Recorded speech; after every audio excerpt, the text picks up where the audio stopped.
Hi everyone, welcome back into this channel, and today I will be teaching you how to fix Instagram story quality on your iPhone.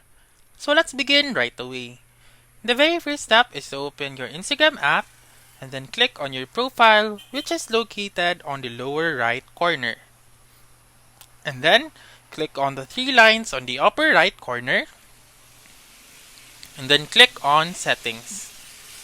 And then here you should click on account and look for data usage.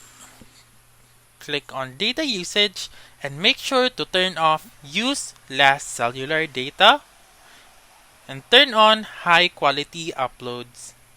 And then once you're done, simply press back once again, press back, and then you should now be able to post higher quality videos or pictures on your Instagram story. So that's it. That's how you can fix Instagram story quality on your phone. So that's all for this video. Let me know in the comments section if this works out for you. For more helpful tutorials like this, please subscribe to our channel and don't forget to click that notification bell. Thank you for watching and have a wonderful day.